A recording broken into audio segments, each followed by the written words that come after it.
함께 읽었던 이제 시편 89편 이 말씀을 통해서 하나님께서 주시는 은혜를 우리가 함께 나누기를 원합니다.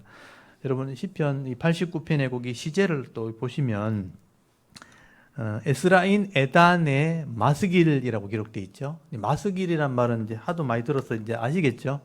뭡니까 마스길? 교훈이란 뜻입니다. 마스길레 에이탄, 에단을 에이탄이라고 기록했죠. 하 에즈라이는 에스라 사람 이런 의미입니다. 에스라는 하나님의 도움 이런 뜻이거든요. 도움. 그래서 에스라인 에단이 기록한 마스길 교훈을 담은 시다 이런 의미예요. 그러니까 이 안에 굉장히 큰 교훈이 들었다는 얘기죠. 여러분 하나님께서는요 죄인들을 구원하기 위해서 약속, 계약, 언약이란 이 방법을 통해서 자기 백성을 구원하시는 것을 선택을 하셨어요. 이게 굉장히 중요한 겁니다. 하나님은 계약, 언약이라는 또 법적인 관계를 통해서 구원도 하시고 복을 주시겠다는 그런 방법을 선택하셨어요. 그걸 우리에게 지금 깔려주신 겁니다. 그래서 하나님께서 하시는 이런 구원이라는 언약은 하나님의 인자와 하나님의 성실하심으로 이루어진다 하는 것을 교훈을 하게 되는 거예요. 그래서 오늘 교훈의 가장 큰 의미는 뭐냐면 하나님이 언약을 통해서 자기 백성을 구원하시는데 그 구원하시는 하나님이 그 언약을 확실하게 이루시는 분이라. 그래서 그 인자와 성실이라는 단어를 쓰고 있어요. 이게 계속 반복되어 나오는 단어예요. 그래서 이 시편 89편의 제일 중요한 단어가 언약이라는 단어하고 인자란 단어와 성실한 단어예요. 그래서 이 단어는 우리가 계속 들어왔던 단어예요. 계속 들어왔던 단어이기 때문에 이게 너무나 중요한 단어들이에요. 그래서 인자, 헤세드와 성실, 에무나. 이 에무나란 말이 하나님이 입장에서 볼 때는 변하지 않는 성실, 계속 간다는 의미고요. 인간의 입장에서 볼 때는 내가 변하지 않고 믿는다, 성실하다, 끝까지 간다 이런 의미를 담고 있어요. 하나님께 사용될 때는 성실한 단어로 쓰이고요. 우리 인간 편에 쓸 때는 믿음이라는 단어로 쓰이는 거예요. 그래서 이 에무나는 단어가 사실 히브리에서는 굉장히 중요한 것입니다. 그래서 이 시편 기자가 오늘 이것을 노래한 거예요. 그런데 시편 89편은 전반부에는 하나님의 이런 인자, 이런 성실하심에 대한 찬양이 나와요. 하나님은 이런 분이다. 언약하셨다면 인자로 성실함으로 이루시는 분이다 하는 것을 계속 찬양을 합니다. 그리고 뒷부분에는 다윗과 계약했다는 거예요. 그런 하나님이 대표자로 다윗을 선택하셨어요. 다윗과 계약을 했다. 그 나라가 하나님 나라예요. 그리고 이 언약을 어기면 어떻게 되는가? 심판을 받게 된다는 거예요. 그러니까 이스라엘 백성들이 이런 언약을 했음에도 불구하고 언약을 어김으로 고통을 당했다. 책망받는 내용이 뒷부분에 기록되어 있습니다. 이 말은 그렇게 하면 안 된다 이런 의미예요. 그래서 언약을 통해서 하나님 구원하신다는 의미가 있다는 게 굉장히 중요한 겁니다. 그래서 이 시편 기자는요, 언약을 지키시는 이 성실하신 하나님 또 인자하신 하나님에 대해 찬양을 하게 되는데 여러분 1절, 2절이 딱 구분되어 있죠. 여기 하나님에 대한 찬송이에요. 1절, 2절을 한번 보십시오. 내가 여호와의 인자하심 나왔죠.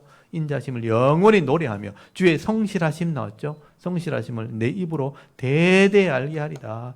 내가 말하기를 인자하심을 영원히 세우며 주의 성실하심을 하늘에서 견고히 하리라 하였나이다. 하나님이 그랬다는 거예요. 내가 말하기를 인자하심을 내가 영원히 세우고 인자, 사랑을 영원히 세우고 주의 성실하심을 이걸 이루는 성실하심을 내가 하늘에 견고하게 세우리라. 반드시 이룬다 이런 의미예요. 그래서 하나님은 인자하심, 사랑으로 언약을 하신 거예요. 죄인들이지만. 근데 그 언약을 끝까지 이루시기 때문에 그게 성실하심인 거예요. 그래서 여호와의 인자하심과 성실하심은 하나님을 표현하는 가장 큰 단어가 되는 겁니다. 그래서 이 헤세드와 에무다라는 단어를 꼭 기억하십시오. 하나님께서 이런 인자와 성실하심으로 우리를 언약하셨다. 이 언약 때문에 이런 말이 나온 거예요. 인자하심으로 죄인을 구원하기로 사랑 때문에 언약하신 것이고 그것을 언약하셨다면 반드시 성실하심으로 변하지 않는 마음으로 이루시는 분이라. 그래서 3절에서 4절까지 보시면요. 내가 택한 자와 언약했다는 표현을 하게 되는 거죠. 3절 보십시오. 주께서 이르시되 나는 내가 택한 자와 여러분이 포함되어 있는 거예요. 내가 택한 자와 언약을 맺으며 이 언약이라는 단어가 베리트라는 단어예요. 베리트. 많이 들어보셨을 거예요. 이게 베리트. 이게 아브라함 때부터 나오는 거예요. 아브라함이 짐승을 잡아서 반쪽을 쪼개가지고 쪼갠 사이를 지나갔다 이런 표현 나오죠. 자르다, 짐승을 쪼갰다 할 때 자른다는 의미가 베리트란 말이에요. 그래서 고대 시대는요, 짐승을 이렇게 그 짐승이 그냥 가장 귀한 거니까 짐승을 갖다 놓고 서로 계약할 때 우리가 서로 언약을 깨뜨리면 짐승을 반 쪼개버리는 거예요. 쪼개지듯이 언약 깨뜨리면 이렇게 죽는다. 그렇게 되기 위해서는 이렇게 죽지 않기 위해서는 언약을 지켜야 된다 할 때 짐승을 쪼개고 그 사이를 서로 지나가는 거예요. 그걸 베리트했다 이렇게 표현을 잘랐다. 그게 이제 약속이란 단어가 된 거예요. 하나님이 우리가 베리트했다는 것은 하나님이 우리가 생명 걸고 계약했다 이런 의미가 되는 거예요. 짐승의 생명을 걸고 계약했다. 그래서 나중에 아브라함이 짐승의 그 쪼갠 사이를 지나가는 하나님을 언약했는데도 언약을 어기고 이스마엘을 낳았거든요. 그래서 하나님이 네 몸을 내가 쪼갠다. 그래서 할례를 받은 거예요. 여러분 할례가 살을 쪼갠 거잖아요. 잘랐잖아요. 내가 할례가 바로 언약입니다. 언약. 내가 네 몸에 언약을 했다. 그게 할례이기 때문에 이 할례는요 하나님과 언약의 증거가 되는 거예요. 네가 하나님과 너의 자녀되는 구원받는 언약을 했다는 그게 중요하다는 거예요. 이걸 잊어버리면 안 된다는 거예요. 하나님은 성실해서 잊어버리지 않는데 너희는 자꾸 잊어버린다는 거예요. 그래서 내 택한 자와 내가 언약을 맺었다. 그리고 대표자로 누굴 세웠나? 다윗에게 내가 맹세를 했다는 거예요. 내가 네 자손을 영원히 견고하면 네 왕위를 대대히 세우리라 하셨나이다. 여기 4절 한번 보십시오. 하나님이 다윗과 계약을 했는데 네 자손을 영원히 세우고 네 왕위를 대대히 세운다라고 약속을 했단 말이에요. 근데 여기 자손이란 단어가 중요한 거예요. 이 자손이란 단어가 씨라는 단어의 씨. 보통 자손 그러면 아들이란 단어를 쓰거든요. 벤이란 아들이라는 단어를 쓰는데 여기는 제라라고 하는 씨라는 단어를 써서 씨, 그 단수를 쓰는 단수. 그러니까 다윗의 후손인데 하나인 거예요. 그러니까 이 일반 아들이 아닌 거예요. 그럼 뭐겠어요? 하나밖에 없는 씨, 새로운 출발. 그게 예수 그리스도를 상징하는 거예요. 다윗을 통해서 예수님과 계약을 했다. 이런 의미가 되는 거예요. 그래서 그 왕이 그 나라의 자리는 대대 시대를 지나도 변하지 않게 될 것이다 라고 계약을 했다 이런 표현입니다. 사실 이게 굉장히 중요한 거예요. 신학적으로도 굉장히 중요한 겁니다. 나는 내 택한 자와 내 백성과는 언약을 통해서 구원을 하겠다는 거죠. 그런데 다윗을 대표자로 왕을 세웠고 나라가 생겼을 때 그렇게 한 거예요. 그래서 다윗을 통해서 그 씨, 이 하나밖에 없는 그 씨, 그 예수 그리스도를 통해서 내가 언약을 했다라고 표현을 하게 되는 것입니다. 그래서 여러분 다윗이 실제로 왕이 되었을 때 그 다윗이 왕이 되기 전까지는 나라가 없었거든. 사실은요. 그냥 부족 국가였거든. 근데 다윗이 왕이 되면서 나라가 된 거예요. 그래서 실제로 다윗이 통일왕국의 왕이 되었을 때 다윗이 내가 성전을 짓겠다고 할 때 네가 내 집을 짓는 게 아니고 내가 너의 집을 짓겠다 하고 하나님이 계약을 하게 됩니다. 이게 다윗의 중요한 언약이 됐거든요. 그게 사무엘하 7장에 기록되어 있습니다. 여러분 사무엘하 7장을 한번 펴보십시오. 이거는 다윗과의 언약이 굉장히 중요한 내용이 기록된 장입니다. 이건 뭐 목사라면 당연히 알아야 되지만 성도도 기억을 하는 게 좋아요. 알고 있어야 됩니다. 언약이 중요하다. 이스라엘 백성은 모세를 통해서 언약을 했지만 시내산에서 언약을 했지만 이스라엘 나라는 다윗을 통해서 언약을 하게 됩니다. 그래서 사무엘하서 7장을 한번 펴보십시오. 사무엘하서 7장 여기 1절부터 쭉 보시면 다윗이 나단 선지자를 불러가지고 내가 성전을 짓고 싶다 이런 얘기를 해요. 성전이 하나님의 집이잖아요. 그러니까 그 얘기를 나단 선지자가 하나님께 얘기하게 됩니다. 그래서 거기 5절 한번 보세요. 가서 내 종 다윗에게 말하기를 여호와께서 이와 같이 말씀하시니 네가 나를 위해 내 살 집을 건축하겠느냐? 내가 언제 집 지어달라고 한 적이 있느냐? 하나님 그렇게 말씀하세요. 내가 성막을 이렇게 줄 때도 내가 이런 건물을 지어달라고 한 적이 있느냐? 내가 너의 집을 지어주겠다. 그렇게 말씀을 하게 되는 거죠. 여기 7장 11절 한번 보십시오. 7장 11절에 보면 전에 내가 사사에게 명령하여 내 백성 이스라엘 다스리던 때와 같이 아니하게 하고 너를 모든 원수에게서 벗어나 편히 쉬게 하리라. 여호와가 또 내게 이르시되 여호와가 너를 위하여 집을 짓고 이렇게 나오죠. 여호와가 너를 위해서 집을 지을 거다. 그런 표현을 쓰죠. 12절에 네 수완이 차서 네 조상들과 함께 누울 때 내가 네 몸에서 네 씨를 네 뒤에 세워 그 나라를 경고하여. 여기도 네 씨라고 표현되어 있죠. 그래서 다윗을 통해서 오신 그 씨가 바로 예수 그리스도예요. 예수 그리스도를 통해서 진짜 나라를 세우겠다 하는 계약을 하게 되는 거죠. 그래서 다윗의 집이라고 표현되어 있지만 사실은 다윗의 개인적인 집이 아니에요. 다윗의 개인적인 왕위를 말하는 게 아니고요. 예수 그리스도를 통해서 세우게 될 하나님 나라를 얘기하는 겁니다. 그래서 다윗은 대표자일 뿐이죠. 예수 그리스도의 대표자입니다.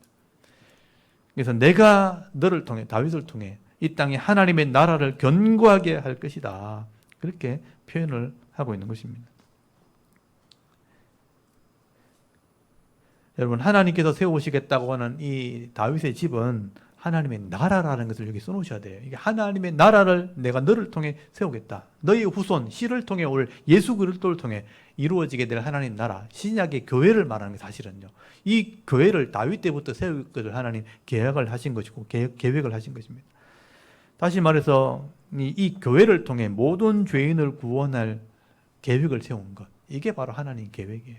그게 하나님의 언약이고 약속이었다 하는 것을 말씀을 하게 되는 겁니다. 그래서 여러분 오늘 시편 거기 89편 5절부터 이제 나오는 얘기가 이런 언약에 대한, 언약을 통해서 구원하시는 그 하나님에 대해서 찬송을 하게 되는 거예요. 하나님이 모든 것의 창조주가 되시지만 이런 언약을 통해서 구원을 이루겠다 하는 찬송을 하게 되는 겁니다. 그래서 5절부터 18절까지는 하늘과 이 땅의 모든 만물들이 하나님을 찬양을 하게 되고요. 그리고 19절부터 29절까지는 다윗과 언약한 이 하나님에 대한 이런 언약을 하나님의 택한 백성들이 찬양을 하는 내용들이 기록이 되어 있습니다. 이 하나님의 언약이 그만큼 중요하다는 이야기를 오늘 89편에 하고 있는 것입니다. 그래서 여러분 5절부터 한번 보십시오. 5절에 보시면요, 여호와여 주의 기이한 일을 하늘이 찬양할 것이오라고 되어 있죠. 하늘이. 그리고 주의 성실도 거룩한 자들의 모임 가운데서 찬양하리다. 여기 거룩한 자들의 모임은 뭐냐면 하늘에 있는 어떤 영적인 존재들의 모임, 천사들을 말하는 거예요. 사실 오늘 문제도 제가 냈지만 이 하늘에 있는 거룩한 자의 모임은 천사를 말하는 것입니다. 그래서 하늘에서 찬양이 울려 퍼지는데 언약하신 하나님을 노래한다는 거예요. 하늘에서 노래하고 이런 영적인 존재들이 하나님이 하시는 일을 너무나 잘 알기 때문에 그 기이하신 일들 또 그 성실하심을 하늘에서부터 찬양을 한다는 거예요. 그래서 이 거룩한 자들의 모임 천사들이 지금 천군 천사들이 찬양한다는 게 신약에 다 기록이 되어 있거든요. 하늘에 있는 이런 영적인 존재들이 하나님이 어떤 분인지 너무나 잘 알기 때문에 그 하나님의 성실하심을 찬양을 하게 된다. 이 성실함이란 말이 에무나, 아까도 보여줬지만 하나님 보실 때는 변하지 않으니까 성실하시다, 성실한 하나님이다 이렇게 표현되지만 우리 인간편의 에무나를 사용할 때는 우리가 변하지 않기 때문에 충성이다 또는 믿음이다 라는 말로 번역을 하는 겁니다. 그래서 8절에 보시면요, 여호와 만군의 하나님이여 주와 같이 능력 있는 이가 누구리까? 여호와여 주의 성실하심이 주를 둘렀나이다. 보세요. 성실하심이 하나님을 둘러싸고 있는 거예요. 그러니까 변하지 않는 하나님. 하나님은요, 절대 변하지 않는. 한번 언약하시면 끝까지 이루시는 분이에요. 그리고 9절부터 보십시오. 이 땅에 있는 만물들이 하나님이 다스림을 받고 있다는 거예요. 만물을 다스리시는 그 하나님을 찬양하는 거예요. 여러분 9절에 보시면요, 주께서 바다의 파도를 다스리시며 그 파도가 일어날 때 잔잔하게 하시나이다. 이 바다라는 표현이 사실 구약에는요, 세상을 상징해요. 세상의 이런 파도, 이런 문제, 고통을 다스리신다 이런 뜻이에요. 세상을 다스리신다. 파도가 일고 막 고통스러운 일이 벌어질 때 하나님이 그들을 잔잔하게 하시는 분이다. 세상을 다스리신다는 걸 표현하는 걸 표현이고요. 10절에 보시면요, 주께서 이 라합이 거기 사탄을 상징하거든요. 거기 한번 보십시오. 거기 번호가 적혀져 있죠. 1번이라고 적혀 있죠. 거기 애굽이라고 적혀 있죠. 애굽이 사탄을 상징하는 거예요. 그러니까 애굽이 죄를 짓는 도시, 그 다스리는 사탄, 이 바로가 사탄을 상징하거든요. 그래서 이런 라합을 하나님께서 죽이신다. 죽임당할 자를 깨뜨리시고 그 원수를 주의 능력의 팔로 흩으셨나이다. 하늘이 주의 것이요 땅도 주의 것이라. 세계와 그 중에 충만한 것을 주께서 건설하셨나이다. 하나님이 창조주란 뜻이지요. 하늘도 땅도 세계와 충만한 것도 하나님이 다 다스리신다. 만드셨다. 그리고 악한 자, 사탄을 하나님이 심판하시고 깨뜨리시는 분이다라고 찬송하는 겁니다. 그리고 14절에 보시면요. 그걸 의와 공의가 주의 보좌의 기초라. 인자함과 진실하심이 주 앞에 있나이다. 이런 세상을 의와 공의로 다스리신다. 의는 말씀이고 공의는 심판한다는 뜻이에요. 인자함, 아까 얘기했죠. 사랑으로, 진실하심, 변하지 않는 말씀으로 이 땅을 다스리시는 분이다라고 노래하는 것입니다. 그리고 19절부터 이런 하나님이 다윗을 이제 대표로 세운 거죠. 왕으로 선택하시고 언약하셨다. 중요한 것은요. 이 다윗에게 통해서 다윗을 통해 나오는 후손을 하나님께서 선택하신 거예요. 다윗 후손을 통해서 언약하시고 또 언약을 어긴 자는 하나님이 심판하신다는 것을 말씀하게 되는 겁니다. 여러분 19절부터 보시면요. 하나님께서 다윗을 택해서 왕을 세웠다. 기름 부었다라는 표현을 쓰게 돼요. 여기 19절을 보니까 그때에 주께서 환상 중에 주의 성도들에게 말씀하여 이르시기를 내가 능력 있는 용사에게 돕는 힘을 다하며 백성 중에서 택함 받은 자를 높였으되 내가 내 종 다윗을 찾아내어 나의 거룩한 기름을 그에게 부었도다 라고 기록이 되어 있죠. 하나님이 다윗을 찾았잖아요. 내 마음에 합한 자라. 사무엘 통해서 다윗을 찾았죠. 그리고 그를 구별해서 기름 부어서 내가 왕을 세웠다. 기름 부었다는 것은 왕으로 세웠다는 거예요. 대표자로 세웠다는 것입니다. 그리고 이 다윗을 견고하게 하심으로 이 주위에 있는 나라를 다 다스리게 하시고요. 또 다윗을 통해서 하나님 나라가 이루어지게 될 것을 약속하시게 되는 거예요. 그래서 구약에서는 이스라엘이 다윗의 나라가 주위를 다스리는 것으로 역사적으로 표현되어 있지만 결국 이 하나님 나라가 이 땅을 다스리게 될 것을 말씀하게 되는 것입니다. 그리고 여러분 21절부터 24절까지 보시면 하나님이 이 다윗의 나라를 지켜주실 것을 약속을 하게 되는 겁니다. 여러분 21절에 보니까 나의 손이 다윗과 함께하고 나의 팔이 다윗의 힘이 되어주고 또 원수와 악한 자와 대적들과 미워하는 자들 네 가지 표현 나와요. 원수와 악한 자들과 대적들과 미워하는 자를 하나님이 멸하심으로 다윗의 뿔을 하나님이 높이게 했다. 높아지게 했다. 뿔은 권세를 상징하는 거예요. 그렇게 다윗을 지켜주고 도와주시는 분이 하나님이라. 근데 이런 다윗을 도와주시는 근원이 뭐냐 하면 하나님의 인자하심과 성실하심이 함께 할 때 하나님이 그런 은혜를 누리겠다라고 말씀하는 겁니다. 여기 24절 한번 보세요. 나의 성실함과 인자함이 그와 함께 하리니 내 이름으로 말미암아 그의 뿔이 높아지리로다. 여러분 이 성실하심과 인자하심이란 말을 여러분이 기억하시고 기도할 때 그렇게 하셔야 돼요. 한번 보세요. 성실하심과 인자하심이 그와 함께 할 때 뿔이 높아졌다고 돼 있죠. 그 성도들에게 하나님의 인자하심과 성실하심이 함께 할 때 우리의 뿔이 높아지는 겁니다. 우리의 권세가, 우리 권위가 높아지는 거예요. 그래서 자녀들을 위해서 그렇게 기도하셔야 돼요.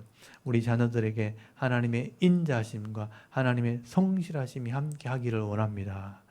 저도 성도를 위해서 그렇게 기도합니다. 하나님의 인자하심과 또 성실하심이 성도들에게 가정에 함께 하기를 기도합니다. 하나님이 합당한 자들에게는 은혜를 베풀어 주시는 거예요. 그러면 원수들을 하나님 대적들을 이기게 하시고 그의 손과 그의 팔로 우리를 도우실 때 우리 뿔이 높아지는 은혜를 누리게 되어지는 것입니다. 네, 그리고 중요한 것은요. 하나님께서 다윗의 후손을 통해 이런 하나님의 나라를 계속 세워나간다는 거예요. 여러분 29절 한번 보십시오. 또 그의 후손을 영구하게 하여 그의 왕위를, 이 왕위는 보좌, 왕의 자리를 하늘의 날과 같게 하리로다. 거기 후손이라는 표현도 아까 제라 할 거 나왔죠. 씨, 이 씨란 뜻이에요. 29절에 여기도 써놓으세요. 그 후손이 씨라고 돼, 씨. 아들이 아니고 씨예요, 씨. 출발. 그러니까 새로운 출발이죠. 그러니까 이 다윗을 통해서 오실 예수 그리스도를 상징하는 것입니다. 그래서 그 후손이 오면 영구하게 될 것이다. 영원하게 될 것이다. 그리고 그의 왕위는 하늘의 날과 같다. 하늘과 같다. 예수님의 보좌가 하늘에 있잖아요. 그래서 하늘의 날과 같다.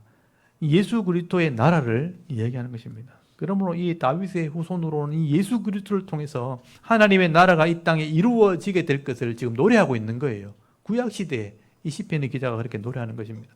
이렇게 시편 기자는요, 하나님의 언약을 통해 이스라엘 백성들과 또 그 후손을 구원할 계획을 하나님 세우고 계신다라고 찬송을 하게 되는 것입니다.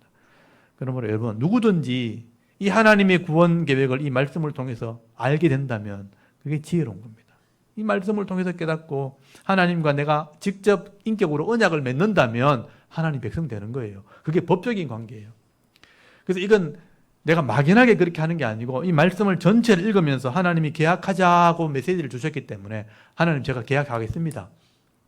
하나님 백성 되겠습니다. 진짜 진지하게 이 말씀을 받아들이고 법적으로 계약하면요. 우리 집 계약서 할 때 집 계약하면 내 집 되는 것처럼 똑같은 거예요. 하나님과 인격을 걸고 내가 하나님 백성 되겠습니다. 이 말씀대로 믿고 내가 순종하겠습니다. 그거 진짜 계약했다면 믿고 순종하면 계약의 법이 이루어지는 거죠. 그래서 그 계약대로 복을 받게 되는 거고요. 그 계약대로 이 땅에서 은혜를 누리게 되는 겁니다. 그게 하나님이 살아계신 증거예요. 그걸 우리가 체험을 해야 되는 겁니다. 이때까지 성경에서 그렇게 살아왔던 사람이 기록되어 있고 오늘도 우리가 그렇게 살아갈 수 있도록 복을 주시겠다. 그래서 우리가 하나님과 계약하게 될 때 우리는 하나님 백성이 되는 것이고 하나님 나라의 기업의 복을 받을 자격이 된다는 것입니다. 그래서 여러분 26절 한번 보십시오. 26절 우리 같이 한번 읽어볼까요? 26절 읽겠습니다. 시작. 그가 내게 부르기를 주는 나의 아버지시요 나의 하나님이시요 나의 구원의 바위시라 하리로다. 아멘. 내가 계약 맺으면 그가 내게 뭐라 그러냐? 주는 나의 아버지가 된다 이제.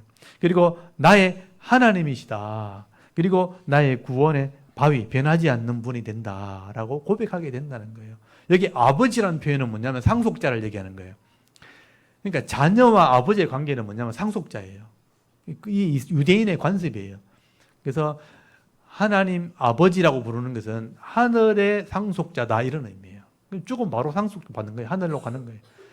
그래서 나는 이제 계약을 맺으면 하나님은 나의 아버지가 되는 거다. 또 하나님은 진짜 내 하나님이 신이 되는 거다. 그리고 구원을 주는 바위, 변하지 않는 분이 되는 거다. 바위란 말이 변하지 않는 뜻이에요. 구원을 이루는 변하지 않는 진리가 되는 겁니다. 주는 나의 아버지요 나의 하나님이시요 나의 구원의 바위시라. 결국 하나님의 자녀가 되고 상속자가 된다는 의미죠. 근데 이게 로마서에 보면요 똑같이 기록된 거예요. 사도 바울이요 예수 믿는 자녀는 이렇게 된다고 기록되어 있어요. 여러분 로마서 8장을 잠깐만 펴보세요. 똑같은 해석이죠. 이게 해석이기도 하고 고백이기도 하고. 로마서 8장 14절 15절 한번 읽어볼까요? 로마서 8장 14절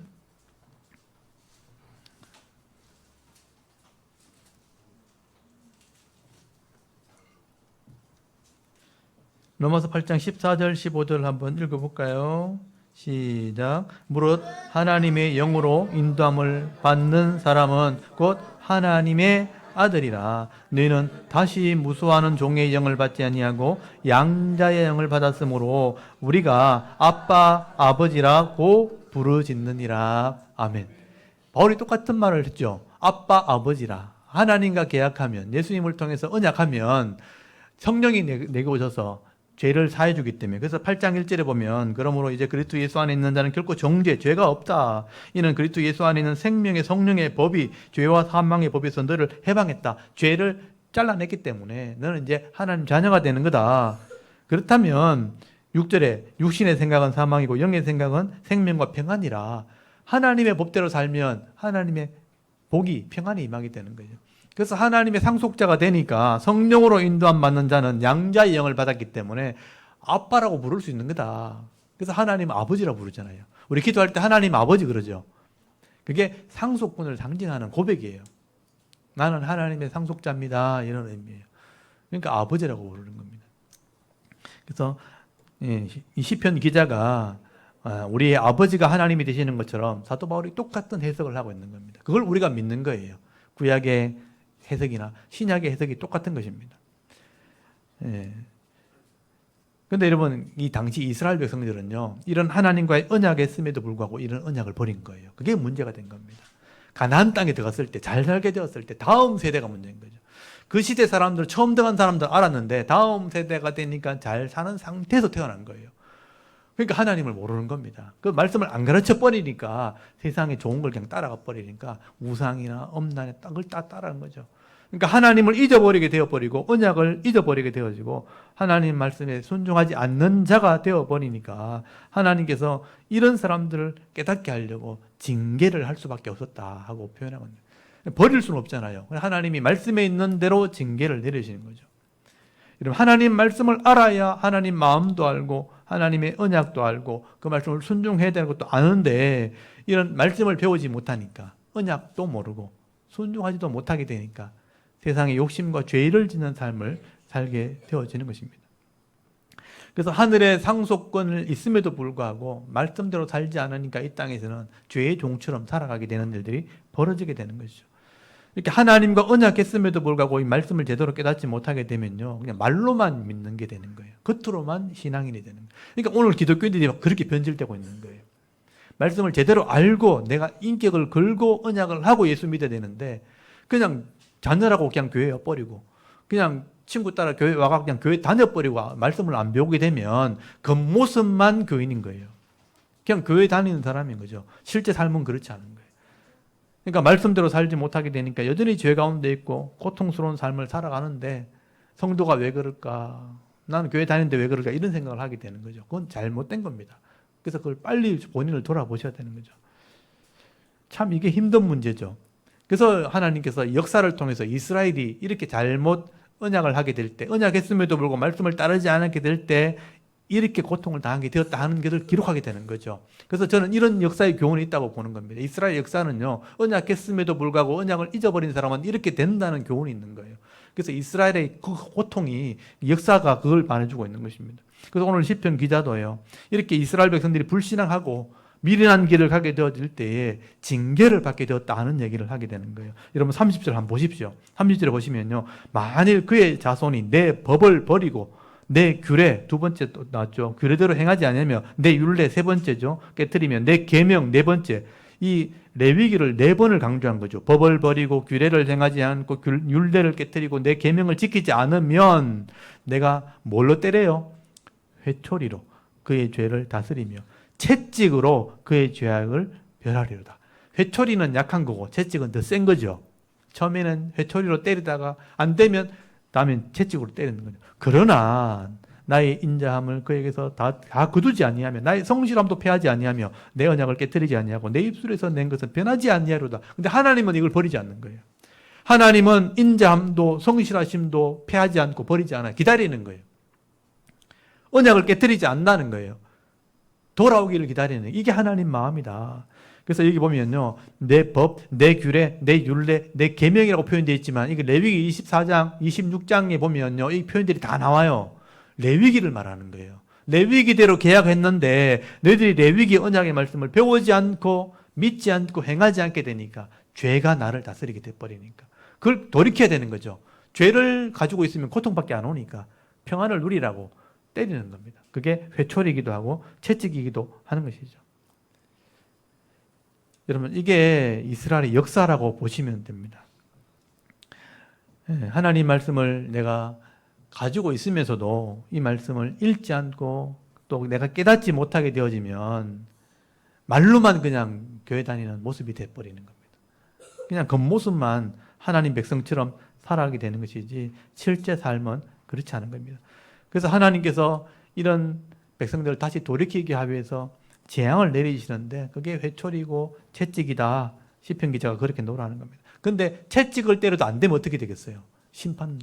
왜냐하면 계약서에 그렇게 기록되어 있어요. 처음에는 회초리고 그 다음에 채찍인데 안 되면 내가 심판한다고 계약이 되어 있어요. 그래서 심판할 수밖에 없는 것입니다.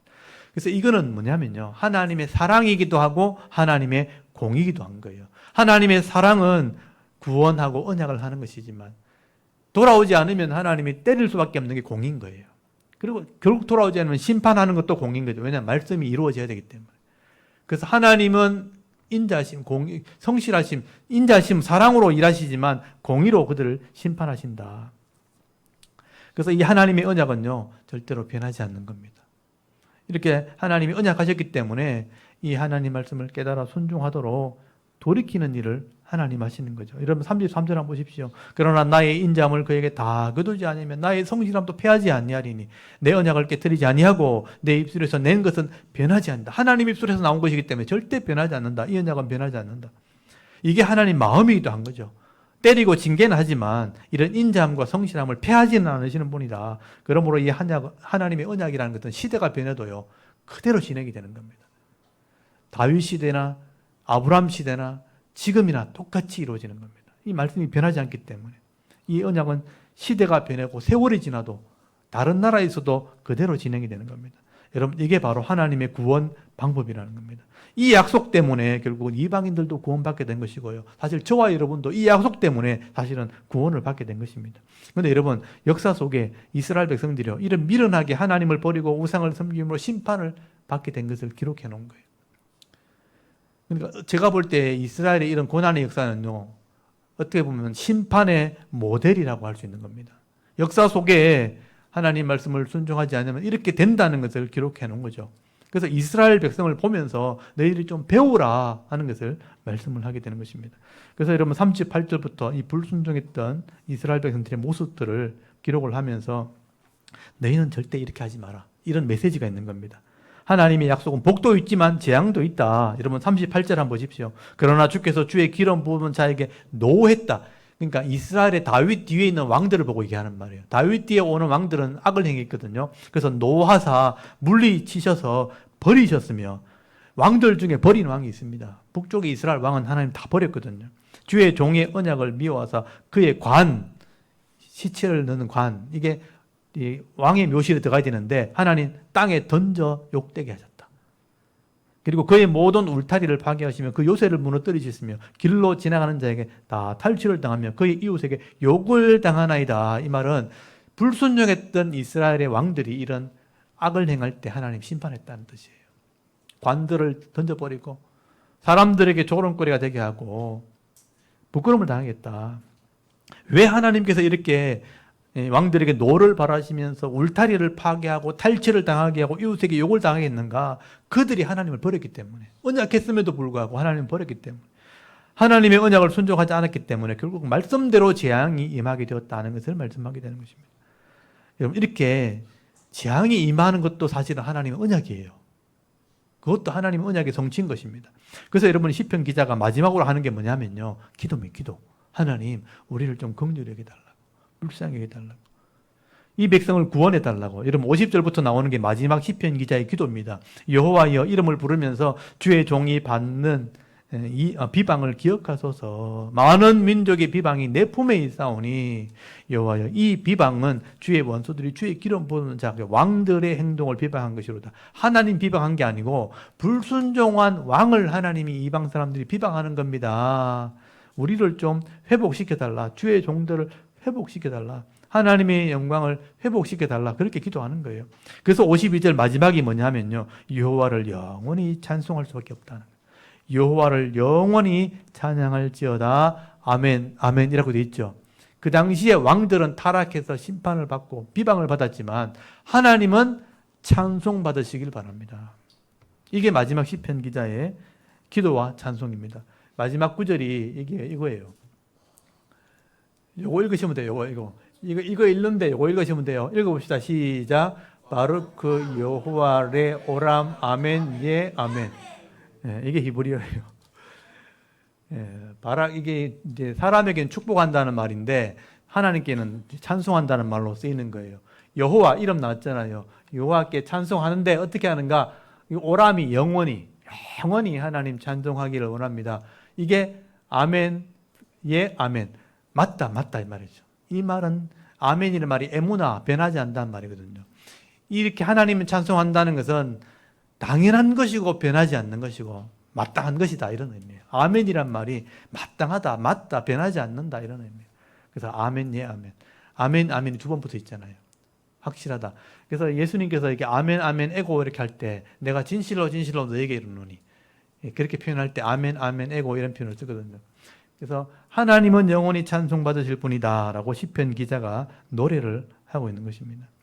하나님이 죄인들을 구원하시고 또 불순종한 자들에게 회복시키심으로 모든 사람들을 구원하실 분이 결국은 하나님이신 거예요. 그래서 하나님은 찬송받으시기에 마땅하신 분인 겁니다. 그래서 시편 기자가 이렇게 하나님을 찬송한다, 영원히 찬송한다, 이거는 마땅한 거다. 그래서 아멘 아멘 두 번이나 마땅한 거다. 당연한 거다. 당연히 그렇게 돼야 되는 거다. 그래서 우리가 진리를 표현할 때 그 아멘 이렇게 하는 거예요. 아무 데나 아멘 하면 안 돼요.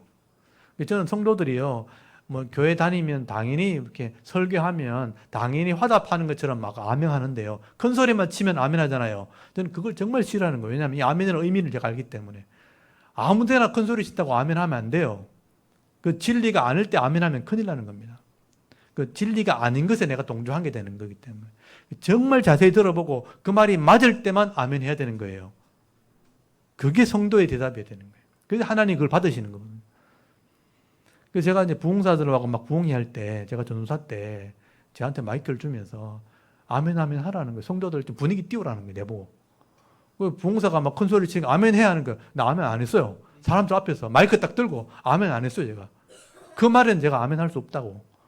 제가 그저 호되게 머리켜 있죠. 부흥사가 와서 그렇게 하는데. 근데 제가 그 의미를 아는 사람 입장에서는 난 하기 싫은 거예요. 아무리 성도들이 앞에 있지만.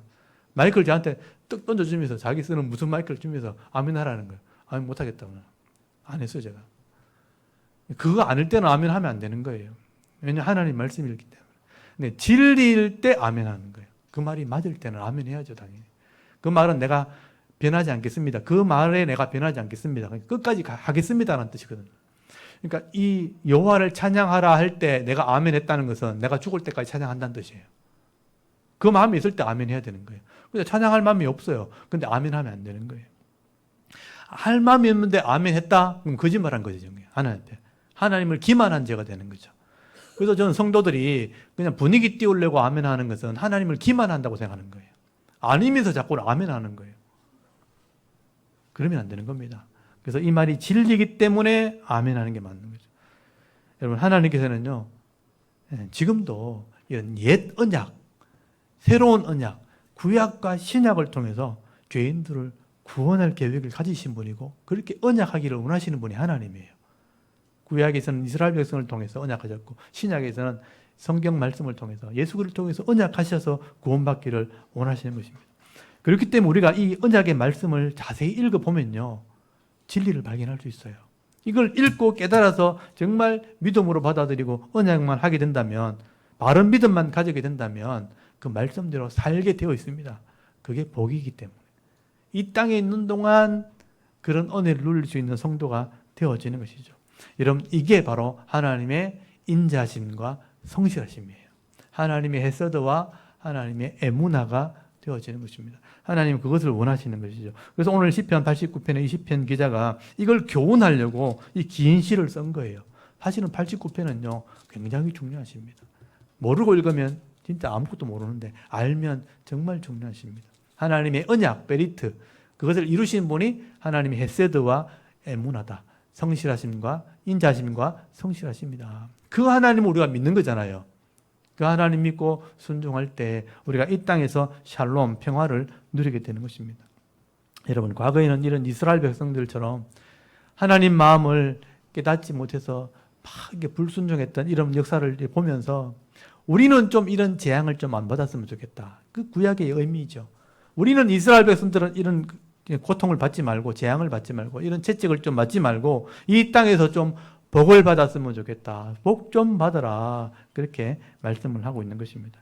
저는 오늘 10편 89편을 읽으면서 계속 음성이 뭐가 들리냐면 제발 좀 매 좀 맞지 말고 복 좀 받으라. 그 메시지가 제가 들렸어요. 제발 좀 복 좀 받아라. 여러분 자녀들이 밖에 나가가지고 맨날 실수하고 잘못해가 집 아끼고 머리 개이고 막 사람들한테 매 맞고 하는 거 좋습니까? 안 좋잖아요. 밖에 나가서 말씀대로 잘 살았더니 사람들에게 칭찬도 듣고 사랑도 받고 귀여움도 받고 인정받는, 그게 부모의 기쁨이잖아요. 하나님이 또 그런 거예요. 이 땅의 이 모든 백성들이 하나님 말씀대로 살아가지고 복을 좀 받았으면 좋겠는데 전부 세상에 보이는 것, 눈에 보이는 것 따라가다가 죄를 따라가다가 채찍을 맞고 고통받고 힘들어하는 인생을 살아가는 거 볼 때 하나님 마음이 너무 아픈 거예요. 복 좀 받으라. 복 좀 평안했으면 좋겠다. 제 마음도 똑같습니다. 여러분 성도들 여러분 볼 때 교회 다니신다고 열심히 다니시는데 제가 그런 복을 받았으면 좋겠다는 생각이 늘 있는 거예요. 우리 성도들이 하나님 말씀을 좀 제대로 배우고 이 말씀을 깨달아서 이 땅에서 말씀대로 순종해서 좀 복 좀 받았으면 좋겠습니다. 좀 잘 살았으면 좋겠습니다. 좀 이기면서 살았으면 좋겠습니다. 그게 제 마음입니다. 그러려면 성경을 여러분 아셔야 돼요. 그냥 교회 다니시면 안 돼요. 이 시편 89편에 하나님 마음인 것처럼 제 마음도 여기 이 안에 있는 겁니다. 대구 자른교회 성도들은 좀 복 받았으면 좋겠다. 잘 됐으면 좋겠다. 늘 이기는 사람이 되었으면 좋겠다. 제가 그 모습을 좀 보고 싶은 겁니다. 시간이 지날수록, 나이가 들어갈수록, 연수가 오래될수록 더 잘 되어지는 그런 은혜가 있기를 바랍니다. 여러분, 오늘도 우리가 하나님의 언약한 백성이라는 것을 여러분 꼭 기억하십시오. 그래서 하나님 말씀을 성실히 배워야 됩니다. 죽을 때까지 배워야 됩니다. 더 깊이 알 때까지. 그래서 바른 믿음, 바른 신앙을 가지고 이 하나님 말씀 순종하게 되어질 때에 가는 곳마다 하나님의 영광이 되어지고 영혼이 잘 되고 범사가 잘 되고 강건케 되어지는 그런 복을 받으시고요. 시냇가에 심겨진 나무처럼 물된 동산 같은 그런 복을 받아 누리면서 살아갈 수 있는 저와 여러분의 이런 영적인 삶의 모습이 되실 수 있기를 주의 이름으로 축원합니다. 아멘. 우리 잠깐 기도드리겠습니다. 하나님, 오늘도 우리가 하나님 앞에 나와 예배하게 하시고 이 하나님 말씀을 통해서 하나님의 성품과 하나님의